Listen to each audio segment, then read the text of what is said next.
Oke, selamat sore, salam sejahtera untuk kita semua. Sore ini saya kedatangan tamu dan kebetulan beliau baru menyelesaikan studi hukumnya ya? Ya, Di fakultas mana, Bu? Fakultas Hukum Universitas Lampung Mangkurat. Oh, berarti itu di Banjar sana ya, Bung Ya, ya? di Banjarmasin. Oh, oke. Berapa tahun kuliah, Bu? 5 tahun. Oke. Nah, 5 tahun dia kuliah ya. Artinya teman-teman memang eh, di kampus itu memang kadang gimana aktivitasnya? Aktivitas dalam bentuk apa nih? Ya, berorganisasi. Biasanya kan teman-teman kalau berorganisasi itu Ya. kan pasti menghabiskan waktu itu lebih banyak di kampus atau di luar Ya. kampus begitu ya. Akhirnya kuliahnya lambat selesai kan gitu. Ya. Itu. Tapi sebelum mulai teman-teman, alangkah baiknya saya pribadi, Antonius dan Bung sendiri Muhammad Pandri Maulana. Esa. Esa. Tapi mau sebut Esa nggak nih? Nggak usah. Kenapa? Karena biasanya ada yang mau disebutkan, ada yang nggak mau. Kenapa, Bung? Karena kita buat secara umum aja. Oh, oke. Tidak perlu pakai titel-titelan. Nah, ngomong-ngomong, Bung, di Banjarmasin itu Bung ada di kota atau di ini? Di Kota Banjarmasin. Kota Banjarmasinnya. Ya.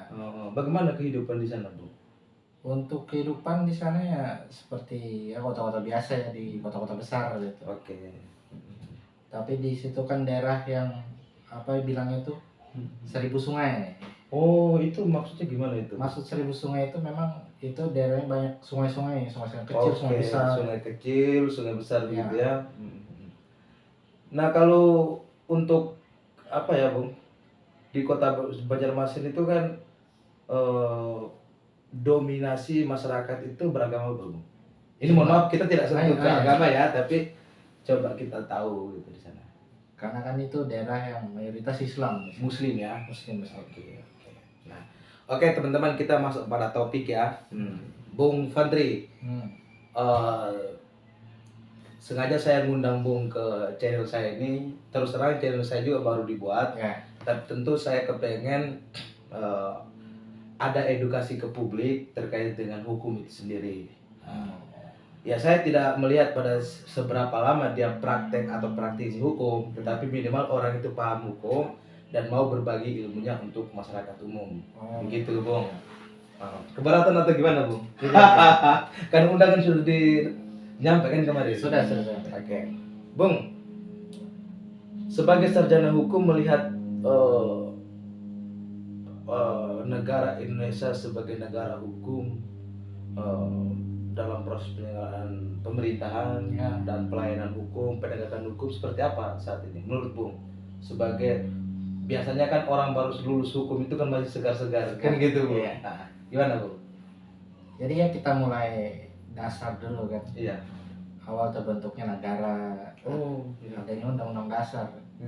Yang terutama kan orang-orang dulu kan masih ibaratnya apa? Adat istiadat. Berarti kaitan adat dengan hukum adat begitu, Bung ya? Ya bisa juga dia. Jadi untuk hukum adat ini, untuk pengakuan masyarakat hukum adat di Indonesia ini ada berapa memang? Apakah semua masyarakat hukum adat aja atau masyarakat adat sekarang? Oke. Berdasarkan pengakuannya gimana? Jadi kalau menurut Bung, ini saya coba masuk bagaimana implementasi hukum kita di negara dulu, Bung. Ya.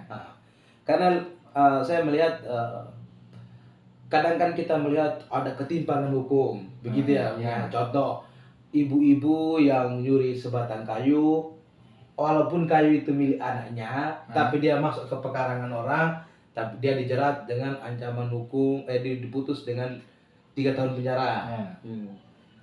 Dan itu mendapat kritik juga, lo kok nggak sebanding ketimbang orang yang melakukan perbuatan lebih itu, begitu. Ini menurut Bung gimana? Ya untuk hukum di Indonesia ini kan ya Dewi Justisia ya. Dewi Justisia, maksudnya gimana Dewi Justisia? Biar masyarakat juga paham kan? Kan ada di pengadilan atau di kantor hukum kan ada memiliki pedomannya, punya patungnya dia biasanya kan. Sebagai simbolis ya. Simbolis kan itu Dewi Justisia. Kan dia itu diikat matanya tangannya dikasih pegang pedang dan sebelah buku. Oke. Kan itu mempunyai makna ya kan? Berarti artinya itu berarti kalau mata tertutup berarti tidak memandang siapapun. Tidak memandang siapapun. Ya. Oke. Itu makna daripada Dewi Justisia Ya. Maria. Dan buku itu sebagai panduan hukumnya lah, ibarat pedomannya. Berarti semua aturan hukum yang ada di Indonesia ini itu ada bukunya ya? Ada. Tapi Bung sendiri melihat, tadi kan kita bicara implementasi ya. Kalau menurut Bung, implementasi hukum yang atau produk-produk hukum yang dibuat dan diberlakukan negara Indonesia ini, menurut Bung apakah keadilan itu sudah dirasakan ataukah belum? Atau memang sama sekali? Menurut pandangan Bung gimana? Ya kalau kita sebagai mahasiswa hukum yang melihat masih banyak masyarakat tuh ngeluh bahwa ketidakadilan begitu. Jadi kalau saya pribadi melihat belum adanya ketidakadilan begitu. Ya. Adil tapi adil yang bagi merasa adil kan gitu, Bung. Bagaimana, Bung? Ya kalau kita kan secara kuliah kan secara teori biasanya. Teori ya, betul. Bagaimana menjalankan melaksanakan hukum itu yang benar. Tapi secara faktanya yang kita lihat di lapangan banyak kekecewaan masyarakat.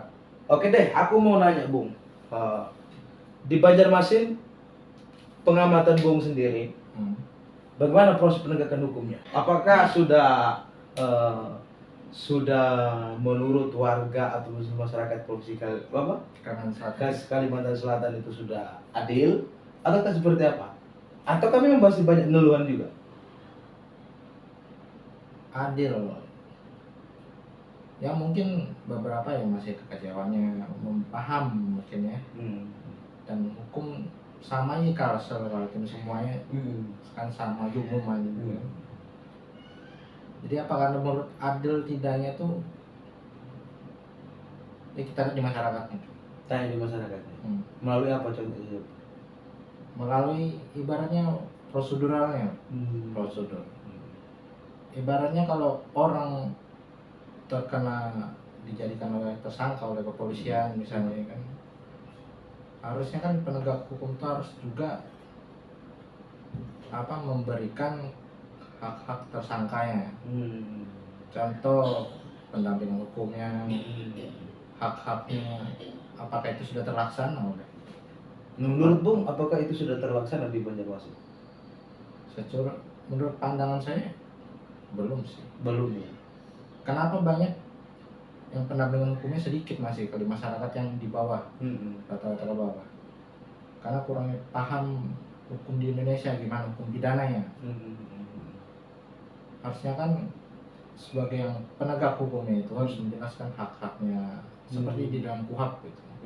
Karena kan jelas apabila tersangka berhak mendapatkan bantuan hukum. Nah, itu. Apakah itu sudah terlaksana di Indonesia? Belum kan keseluruhan. Secara keseluruhan belum.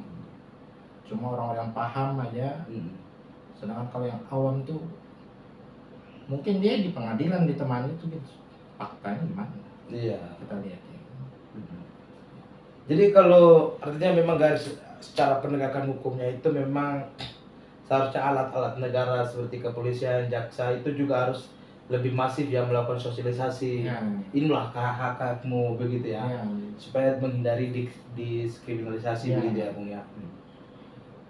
Hari-hari sebagai apa, Bung? Hari-hari. Kalau dulu saya sebagai mahasiswa bermain di organisasi. Organisasi Mapala Justisia. Kalau saat ini, Bu? Saat ini saya berhimpun sebagai paralegal. Oke. Harusnya hari-hari bicara hukum ya, Bu. Paralegal itu apa sih, Bu?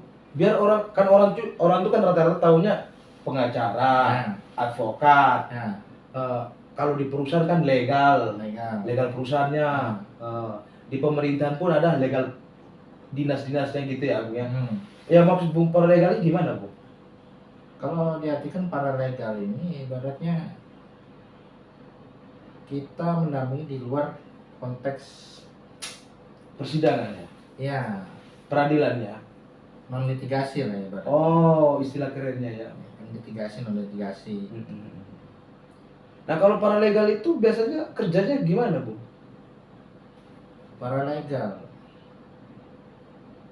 itu membantu avokat biasanya itu kan, Pengacara ya. pengacara secara tidak langsung kita belajar juga untuk Oh, lebih tepatnya dia magang ya. magangnya ibaratnya gitu.